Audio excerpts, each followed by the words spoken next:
de nós tem os 4 elementos. E mesmo invisíveis, porque na astrologia, claro que eu acho que quem está aqui nesse canal conhece alguma coisa de astrologia. Então, a gente tem, por exemplo, se tu tem um Sol em Touro, tu tem um Sol em Terra. Se tu tem uma Lua em Libra, a tua Lua é em ar. Se tu tem um ascendente em Leão, tu tem um ascendente em fogo. Então ali tu já tem alguns elementos. Mas tem sempre um elemento que é mais forte. Então, além desse entendimento que a gente tem uma coisa na nossa cultura de atribuir papéis, e os elementos têm muito a ver com isso, a gente também tem pessoalmente os nossos elementos. Sabe que a gente tem a assinatura, por exemplo, na astrologia a gente conta, tu tem o Sol nesse elemento, a Lua, não sei, a gente conta todos os planetas, todas as coisas e dá uma assinatura. Então a pessoa é mais fogo, depois segundo lugar terra, terceiro não sei o que, e assim vai. Então é muito importante a gente conhecer esses nossos elementos até para se relacionar com as pessoas. O velho Jung, que é o Carl Jung, um grande psicólogo, que entendeu toda essa coisa de mitologia, e que a mitologia dos povos mais diferentes do planeta eram o inconsciente das pessoas, era o inconsciente coletivo, inclusive. O Jung entendeu isso, que havia um elemento predominante em cada pessoa e havia um elemento nem tão predominante assim e que podia atrapalhar um pouco a vida dessa pessoa. Vou explicar. Se tu tiver, por exemplo, na tua casa, tu tem o dom da composição, da redação, tu é uma pessoa das letras, digamos, e o teu irmão é da matemática.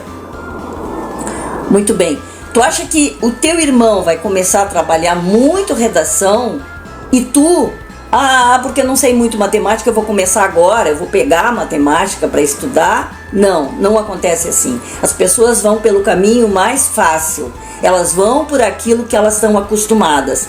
Se tu tiver que fazer uma prova, tu vai primeiro responder, aliás, o pessoal dos cursinhos de pré-vestibular falam isso mesmo, né? Responde tudo que tu sabe e depois perde tempo com aquilo que tu não sabe. Só que isso aí na vida é um complication. Por quê?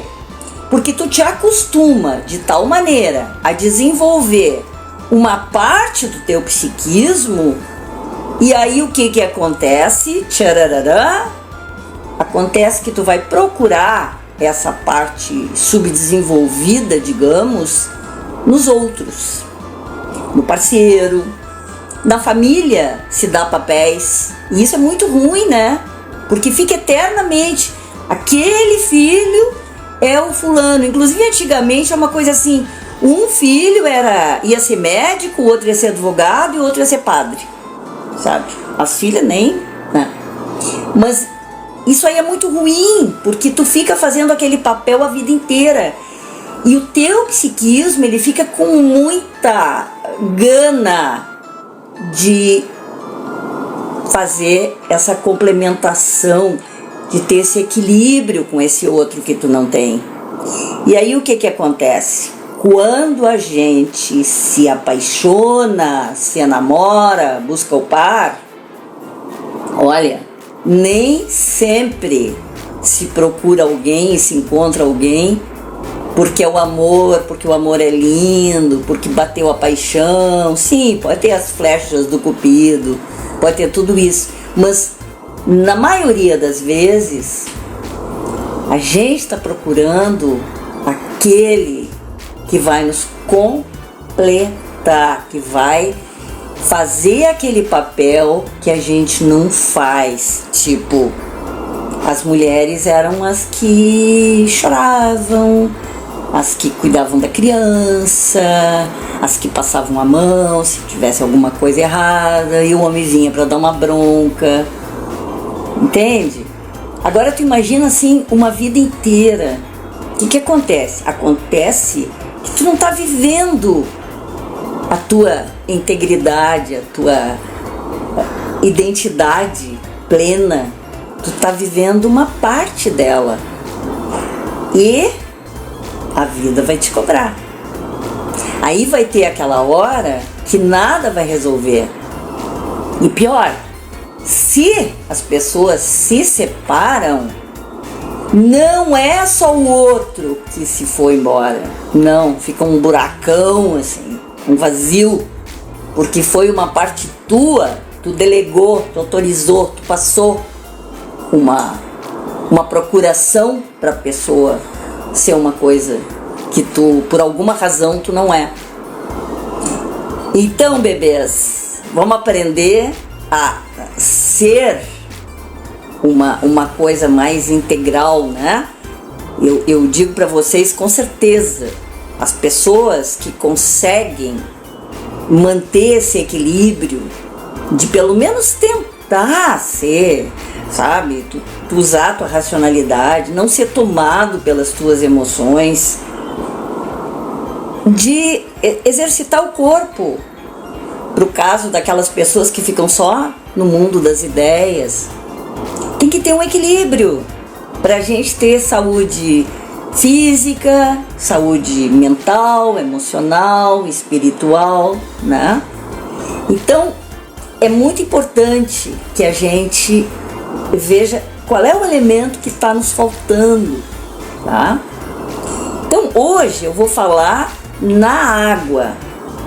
Assustou um monte de gente com as enchentes. Aqui em Porto Alegre a gente ficou traumatizado. Não tem chuva, sabe? Quando começa a esquentar a gente entra em pânico, porque a gente sabe o que vem por aí. E isso gera muita ansiedade nas pessoas. Mas a água, ela não é só aquela água que está no planeta visível para nós. Lembra? A água, ela tem esse simbolismo de ser os nossos sentimentos, as nossas emoções, tá? E elas têm que ser tanto trabalhadas quanto as águas que precisam das comportas funcionando, das represas, muitas vezes, ou não. Às vezes represar atrapalha o curso do rio. Então, a água, ela vai da água benta, porque a água, quando ela limpa, ela não limpa só aquele banho do chuveiro. Tem água benta, tem aquela água que esparge para tirar as energias negativas, né? A água tem uma coisa que eu acho muito bacana, que é assim, vocês sabem como é que a gente sabe a origem dos povos? Pois a gente sabe a origem dos povos pelo nome dos rios da água. Por exemplo, os povos lá na Europa, os celtas, eles começaram ali no sul da Alemanha, porque ali os nomes dos rios são celtas.